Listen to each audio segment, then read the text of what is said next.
dan bersama roh. Inilah Injil suci menurut Markus. Dimuliakanlah Tuhan.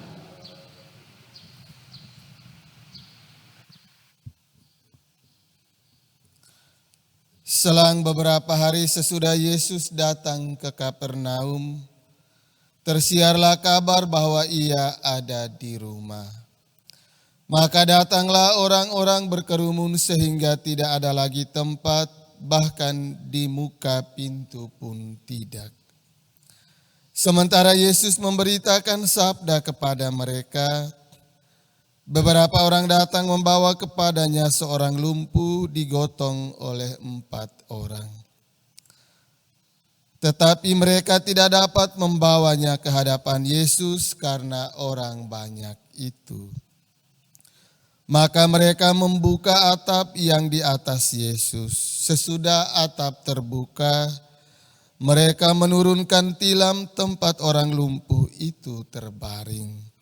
Melihat iman mereka, berkatalah Yesus kepada yang lumpuh itu, "Hai anakku, dosamu sudah diampuni."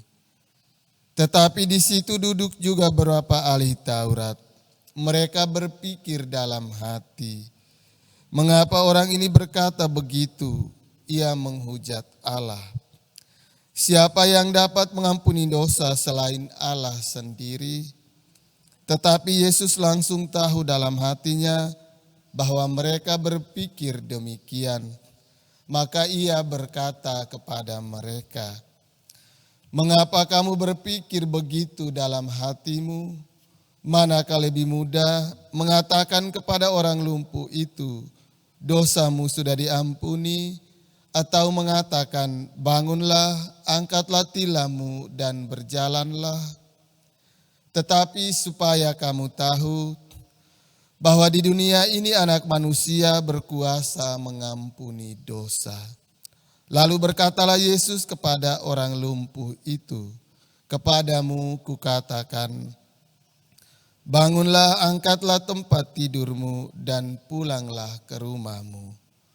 Dan orang itu pun bangun, segera mengangkat tempat tidurnya dan pergi keluar di hadapan orang-orang itu.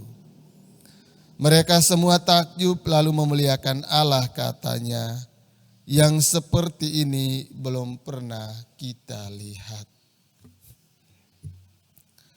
Demikianlah sabda Tuhan. Terpujilah Kristus. Suster, opa dan oma, bapak ibu, saudara-saudari, anak-anak umat beriman yang dikasihi oleh Tuhan kita Yesus Kristus. Sikap ahli-ahli Taurat kepada Yesus dalam kisah Injil tadi mengajarkan kepada kita bahwa jika kita membiarkan diri dan hidup kita dikuasai oleh rasa iri dan cemburu terhadap seseorang, maka kita tidak mampu menemukan kebaikan dan juga hal-hal positif dalam diri orang tersebut. Malah kita menutup kebaikan terhadap diri kita, kebaikan dari diri kita terhadap orang tersebut. Segala sesuatu yang ia lakukan meskipun baik tidak akan pernah positif di mata dan pandangan kita masing-masing. Maka Yesus dalam Injil hari ini mengajarkan kepada kita, jangan sampai kita membiarkan diri kita dikuasai oleh rasa iri dan cemburu terhadap orang lain. Karena ketika kita dikuasai oleh rasa iri dan cemburu, kita tidak mampu menemukan kebaikan dan hal-hal positif dalam diri orang lain. Mari kita berjuang, berpedoman pada firman Tuhan hari ini, kita mampu mengekang rasa iri dan cemburu dari hati dan hidup kita, dan kita membiarkan rahmat Tuhan berkarya di dalam hati dan hidup kita.